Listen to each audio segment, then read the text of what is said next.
Hello, welcome to the video. I am in a grocery store parking lot. Excuse me. I haven't posted in 2 weeks, and that makes me really sad. Let me tell you why. This is our little story time, our little catch-up time, okay?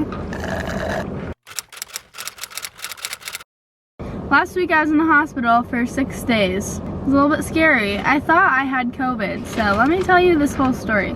2 Mondays ago, I got up at like 5:30 to go to work, and I had like a sore throat, and I was like, this isn't good, I don't want to be sick right now. It was just like a sore throat on Monday morning, and then I came back and I went to sleep. I went to like take a shower at night because I was like, oh, maybe I'll feel better if I like take a hot shower. But then I couldn't even stand up in the shower, and I threw up, and I was like, oh man, I'm really sick. And so then on Tuesday I was like, maybe I should get COVID tested. Like, I'm feeling really crappy, like so bad, like still throwing up all day. And then Wednesday, my roommate finally was like, hey, we have to take you to Instacare. And so she took me to Instacare to get me like COVID tested. I got some IV fluids in me because I was really dehydrated, really sick, like just not doing well.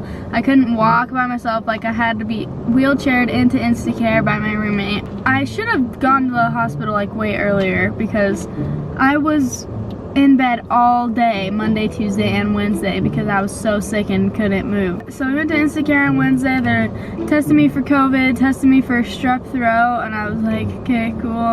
And then they sent me home. Then Thursday morning, I was like shivering like crazy, like violently shivering so bad that I woke my roommate up, and then she was like, okay, we're taking you to the ER because I was super sick.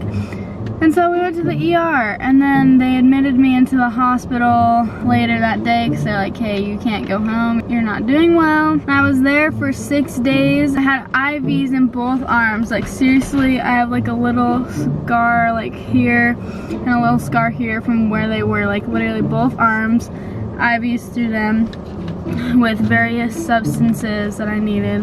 And they like could not figure out what was wrong with me. Like they did 3 CT scans, 3 ultrasounds on like various parts of my body just to see like what was going on, and they could not figure it out.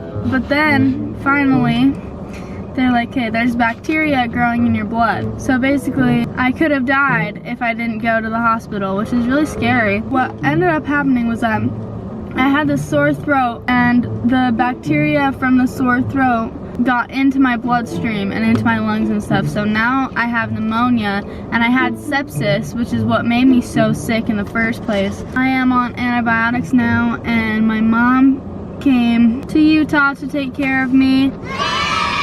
She's in the grocery store right now, and I'm just filming this video. But there's a lot of stuff that I need to catch you up on. So other than being in the hospital for 6 days, it turns out that my housing is a little bit cursed, and everyone in it is a little bit cursed.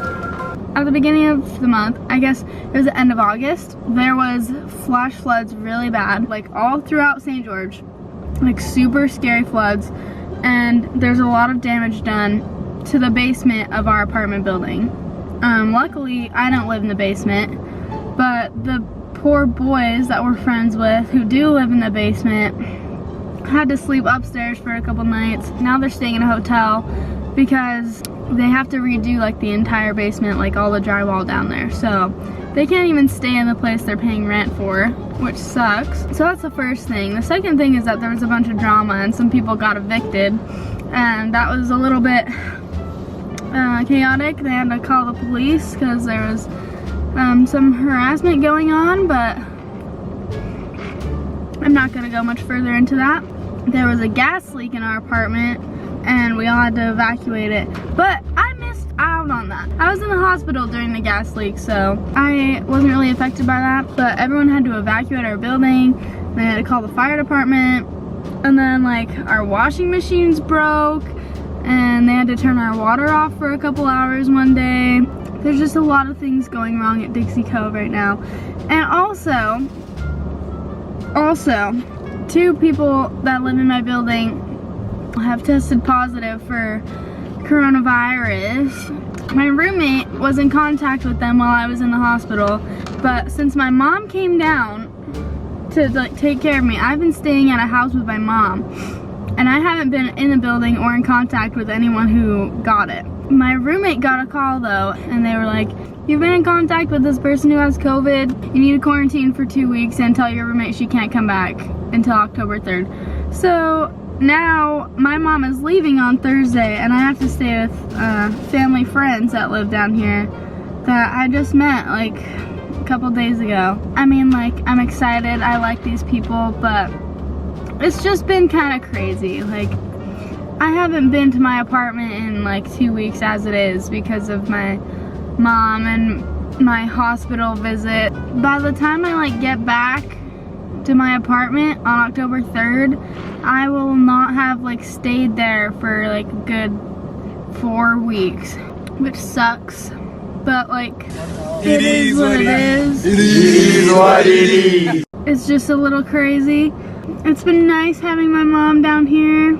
She saved me from COVID exposure, I guess. It's the boys that are staying in the hotel that have it, but they come back to hang out with the people in our building. But since I wasn't there, since I was like dying of something else, I am like a little bit protected from COVID, which I guess that's good, but like, my mom is here. So I have a cough right now, but it's just because of pneumonia.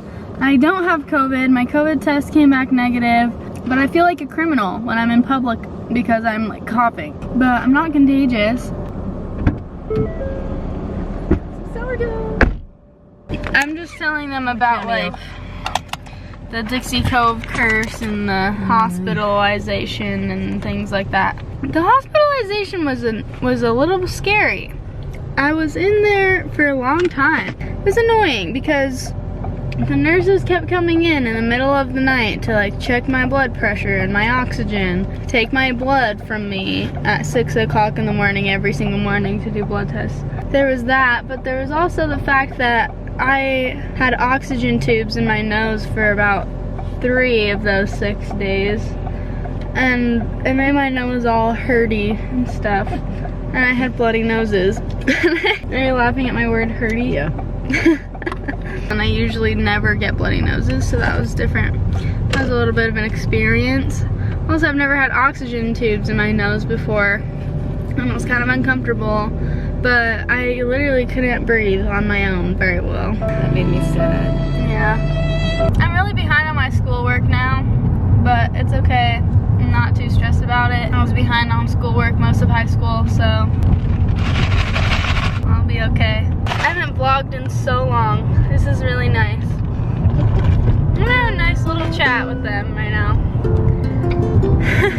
I think I'm okay now. I'm getting better. It's just a cough now, basically. But that's my life update. I don't know if I'll do any more vlogging today, but I'm glad I got this video filmed. Just needed to give a little story time of where I've been the last couple weeks, because I miss you guys. I miss vlogging, and I miss posting videos, even though it's only been 2 weeks, and I've only been vlogging since like May, but yeah. Okay, thank you for watching. Like and subscribe or whatever. Okay, bye!